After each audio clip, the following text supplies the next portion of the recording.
अब तक आपने सुना था जब भगवान विष्णु जालंधर से युद्ध के लिए जाते हैं। अब इससे आगे आप सुनेंगे 13वां अध्याय कार्तिक माह का महात्म्य। कार्तिक कथा को सुनो सभी सहज मन लाए, 13वां अध्याय लिखूं श्री प्रभु शरण में आए। दोनों ओर से गदाओं, बाणों और सूलों आदि का भीषण प्रहार हुआ। दैत्यों के तीक्ष्ण प्रहारों से व्याकुल देवता इधर उधर भागने लगे। तब देवताओं को इस प्रकार भयभीत हुआ देख गरुड़ पर चढ़े हुए भगवान युद्ध में आगे बढ़े और उन्होंने अपना सारंग नामक धनुष उठाकर बड़े जोर से टंकार किया। त्रिलोकी साधित हो गई। पल मात्र में भगवान ने हजारों दैत्यों के सिर को काट गिराया। फिर तो विष्णु और जालंधर का महासंग्राम हुआ। बाणों से आकाश भर गया। लोग आश्चर्य करने लगे। भगवान विष्णु ने बाणों के वेग से उस दैत्य की ध्वजा, छत्र और धनुष बाण काट डाली। इससे व्यथित हो उसने अपनी गदा उठाकर गरुड़ के मस्तक पर दे मारी। साथ ही क्रोध से उस दैत्य ने विष्णु जी की छाती पर एक तीक्ष्ण बाण मारा। इसके उत्तर में विष्णु जी ने उसकी गदा काट दी और सारंग धनुष पर चढ़ाकर उसको बींधना आरंभ किया।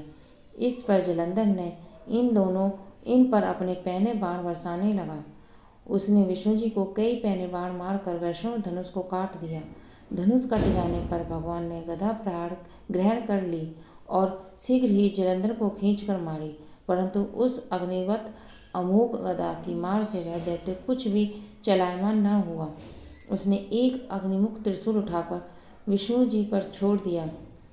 विष्णु जी ने शिव के चरणों का स्मरण कर नंदन नामक त्रिशूल से उसके त्रिशूल को छेद दिया। जालंधर के झटपट विष्णु जी की छाती पर एक जोर का मुष्टिक मारा। उसके उत्तर में भगवान विष्णु ने उसकी छाती पर अपनी एक मुष्टि का प्रहार किया। फिर दोनों घुटने टेक बाहुओं और मुष्टिकों से बाहुयुद्ध करने लगे। कितनी ही देर तक भगवान उसके साथ युद्ध करते रहे। तब सर्वश्रेष्ठ मायावी भगवान उस दैत्यराज से मेघवाणी में बोले, हे रण दुर्मुद दैत्य श्रेष्ठ, तू धन्य है जो इस महायुद्ध में इन बड़े बड़े आयुधों से भी भयभीत न हुआ। तेरे इस युद्ध से मैं प्रसन्न हूँ। तू जो चाहे वर मांग। मायावी विष्णु की ऐसी वाणी सुनकर जालंधर ने कहा, हे भावुक, यदि आप मुझ पर प्रसन्न हैं तो यह वर दीजिए कि आप मेरी बहन तथा अपने सारे कुटुंबियों सहित मेरे घर पर निवास करें। नारद जी बोले। उसके ऐसे वचन सुनकर विष्णु जी को खेद तो हुआ, किंतु उसी क्षण देवेश ने तथास्तु कह दिया। अब विष्णु जी सब देवताओं के साथ जालंधरपुर में जाकर निवास करने लगे। जालंधर अपनी बहन लक्ष्मी और देवताओं सहित विष्णु को वहां पाकर बड़ा प्रसन्न हुआ। फिर देवताओं के पास जो भी रत्नादि थे सबको लेकर जालंधर पृथ्वी पर आया।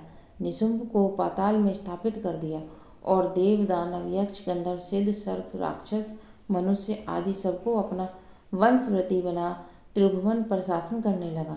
उसने धर्म अनुसार सुपुत्रों के समान प्रजा का पालन किया। उसके धर्म राज्य में सभी सुखी थे।